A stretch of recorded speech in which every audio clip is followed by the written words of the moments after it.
You're sitting at your desk when suddenly the world around you starts moving in slow motion. Your coffee cup falls toward the floor, but instead of crashing in half a second, it drifts downward like it's falling through honey. Your coworker's voice becomes a deep, distorted drone. The second hand on the wall clock barely crawls forward. But here's the thing that would actually terrify you. Your thoughts are still running at normal speed. You're trapped in fast forward while everything else downshifts to a crawl. Most people think this scenario is pure science fiction, but the physics of what would really happen reveals just how perfectly synchronized our world actually is, and how catastrophic even tiny disruptions would be.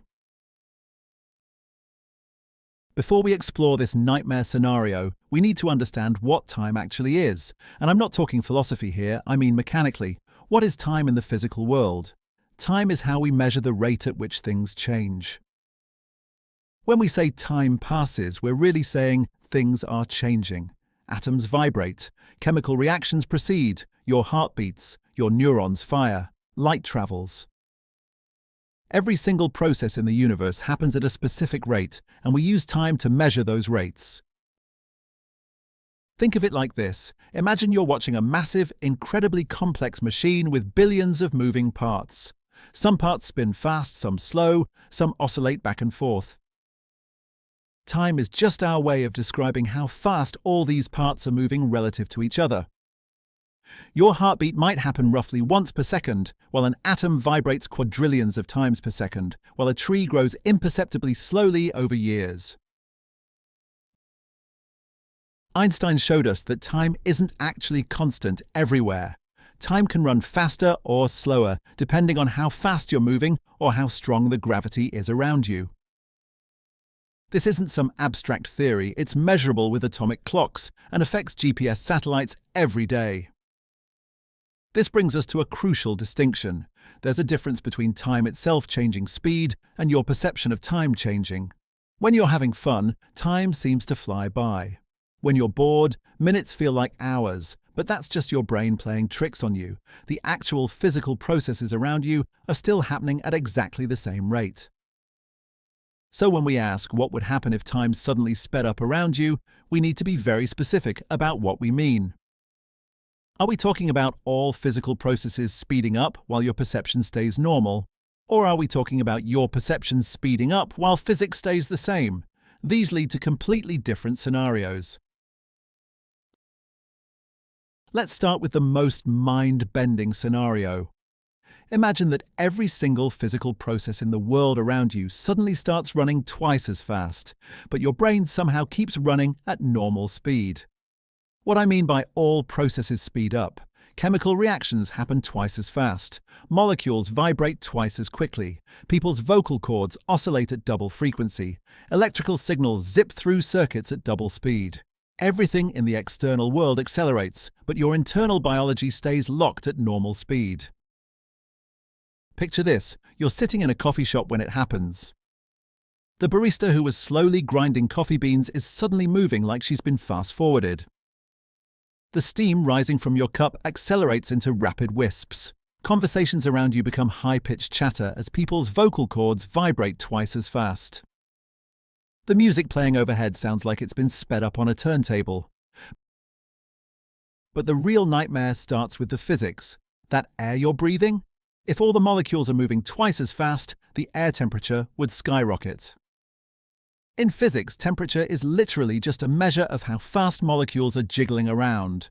Double the molecular speed, and those molecules carry much more energy. Your comfortable coffee shop could suddenly feel like the inside of an oven. Your coffee cup sitting on the table would start behaving strangely. The liquid inside would be vibrating more energetically. Your room temperature coffee might literally start boiling.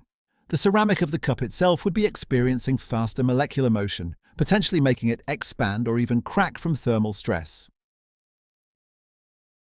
The most terrifying part would be trying to interact with this accelerated world. Imagine trying to pick up that coffee cup. Your hand, moving at normal biological speed, would seem impossibly slow compared to everything around you. It would be like trying to catch a hummingbird with your bare hands, except the hummingbird is everything you're trying to touch. The very act of breathing would become a nightmare. Air molecules zooming around at double speed would create much higher air pressure. It would be like trying to breathe in a wind tunnel. Your lungs operating at normal biological speed would struggle against the rapidly moving air. This scenario gets worse when you consider how your body would respond to this mismatch. When you try to grab something in this accelerated world, your brain sends a signal to your hand. But by the time that signal travels down your nerves and your muscles respond, the object you were reaching for has already moved. You'd be constantly reaching for things that are no longer there, like playing a video game where the controller has a terrible delay, except the delay is between your brain and your own body. Your eyes would be getting overwhelmed. You're used to processing visual information at a certain rate, but now everything is moving twice as fast.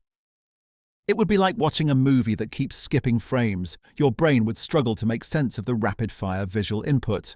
Things would blur together, and you'd probably feel dizzy and disoriented. Your cardiovascular system faces a deadly problem.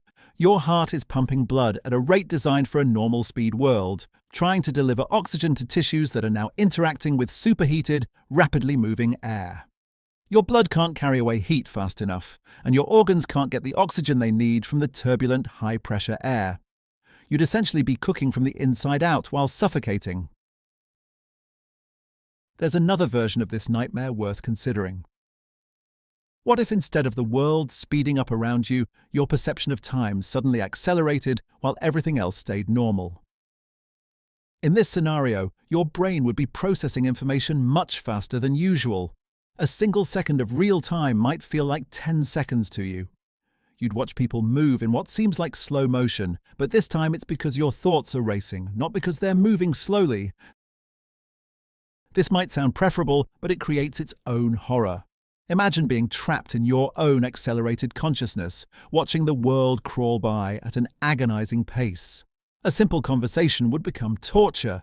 Waiting for someone to finish a single word would feel like waiting for paint to dry. You'd be a prisoner in your own fast-forward mind, screaming internally while the world moves at a snail's pace around you. So why does any of this matter to you personally?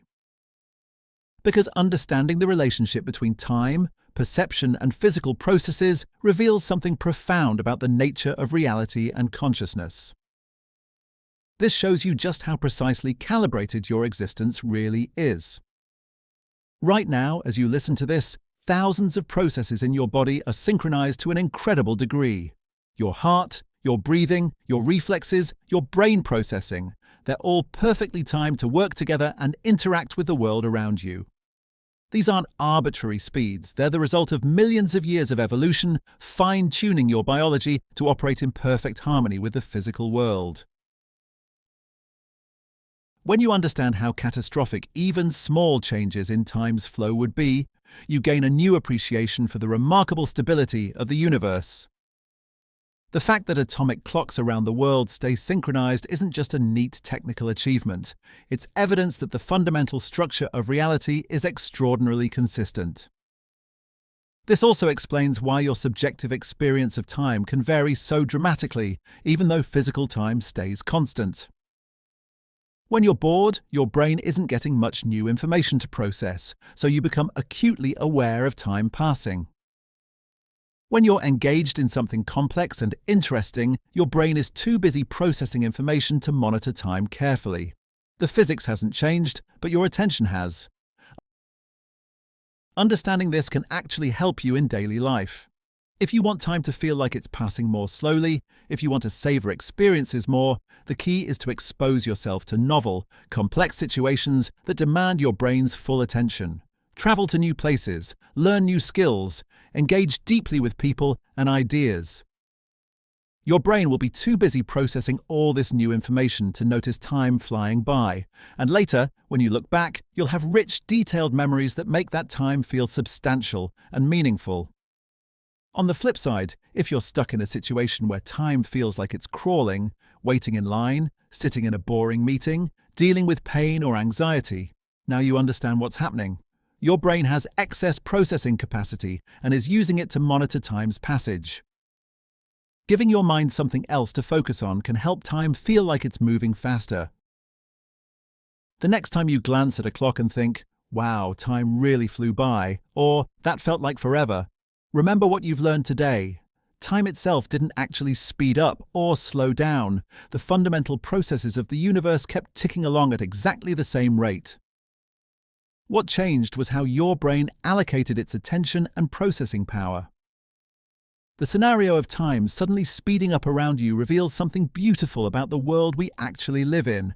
Everything is synchronized. From the vibration of atoms to the beating of your heart to the rotation of the Earth, we exist in a universe where countless processes are perfectly coordinated. That coordination isn't just convenient, it's what makes life itself possible. And now you understand why even the smallest disruption to that cosmic clockwork would turn our world into something utterly alien and terrifying.